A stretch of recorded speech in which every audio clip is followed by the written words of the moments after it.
है। कहीं ना कोई दंगा हुआ, ना कोई मारपीट हुई, ना कहीं बड़ी व्यवस्थित तरीके से महाकुंभ निपट गया। और मजे की बात कि सभी जाति धर्म मजहब के लोग संगम पे स्नान किए, ये बड़ी उपलब्धि रही। सरकार के बता दिया आपने, जब सभी जाति के लोग एक साथ नहाए होंगे तो अखिलेश यादव को तो झटका लग गया होगा। जब उनको पता लगा, एक बयान दिए थे कि कुंभ में जो लोग जाते हैं स्नान करने, वो अपना पाप धोने जा रहे हैं। उसके बाद चोरी से गए 11 डुबकी लगाए। अच्छा, तो हम क्या उनसे मिले तो पूछे कि 11 डुबकी में क्या रहा, क्यों गए? जब लोग जा रहे थे तो आप क्यों गए?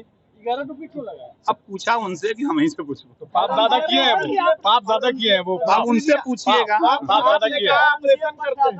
आपने कहा कि ऑपरेशन, एक मिनट, आपने कहा कि ऑपरेशन, किसी गरीब इस सरकार में कहीं भी जुल्म जाति या अत्याचार होगा तो उसका ऐसा ऑपरेशन होगा कि बुलडोजर तो अलग चलेगा, कानून भी अपना काम करता है। इशारा किधर है? ऑपरेशन किसका करेंगे आप? इशारा किधर है? इशारा किधर है? जो जुल्म करेगा उसके तरफ इशारा है। मंत्री जी, ईद पर जो है सौगातें मोदी की, ये क्या है? देखिए, एक विंग है अल्पसंख्यक मोर्चा, भारतीय जनता पार्टी का एक संगठन है।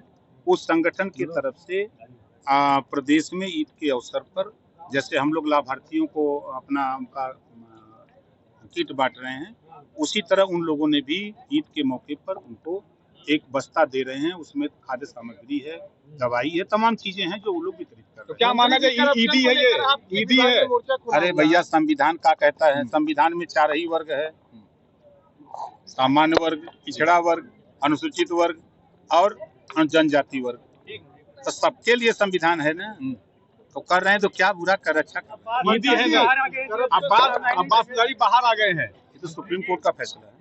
विधायक किसके हैं? विधायक किसके हैं? नहीं, देखिए, कानून के दायरे में तो विधायक हमारे हैं, लेकिन पार्टी उनकी समाजवादी पार्टी है। आप बुला रहे थे कि पार्टी हमारी पार्टी से चुनाव, विधायक मंच पे नहीं बुलाएंगे? नहीं, पहले तो ये आप जान लो कि सुप्रीम कोर्ट की जो उनके जमानत पे जो बंधन दिया है, उस बंधन से बाहर नहीं जा सकते। पिछले दिनों आपने कहा था मंत्री जी, कहा कि मऊ में दंगे नहीं हो रहे हैं, जबकि योगी जी तो मंच से कहते हैं कि मऊ में दंगा कराने का काम आप ही के साथ ही मुख्तार अंसारी किया करते थे, जो कभी आपके साथी थे, अपने मंच से भी कहा मुख्तार। सरकार तो 8 साल से है ना, इसके पहले तो दंगे होते थे ना। मंत्री जी, अखिलेश यादव जी ने एक जज के घर में बोरों में नोट पकड़ा गया, उनको कहा कि वो किसी से लिए होंगे, इस पे आप क्या कहेंगे? देखे हैं, वो देखे हैं। देखिए, वक्फ बोर्ड की नियमावली में स्पष्ट है कि जो कुछ मजबूत मुसलमान गरीबों को वक्फ बोर्ड की संपत्ति का लाभ नहीं लेने दे रहे हैं। सरकार की मंशा है कि जो अल्पसंख्यक महिलाएं हैं, गरीब हैं, कमजोर हैं, नौजवान हैं, उनको भी उसका लाभ मिले। अब उनकी नियमावली है कि यहीं इसी मैदान को कह दें कि हमारी संपत्ति है, फिर जाके डीएम को दरखास्त देंगे कि खाली करा दो।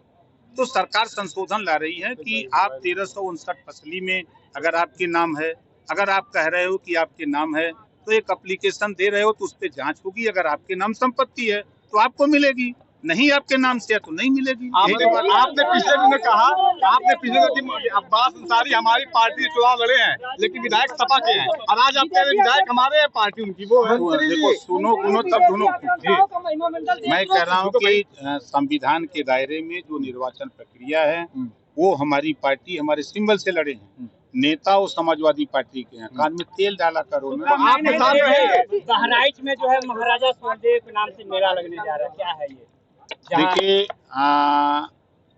ये काबुल से ये सैयद सलार मसूद गाजी, ये था बहुत पाजी, ठीक ना।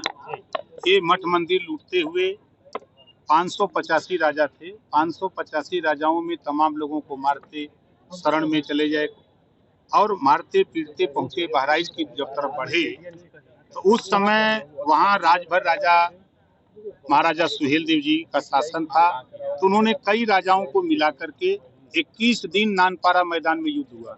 21वें दिन आज भी कुटला नदी है जहाँ वहाँ मजार बनी है, वहीं जा करके उनको नेस्तनाबूद किया गया।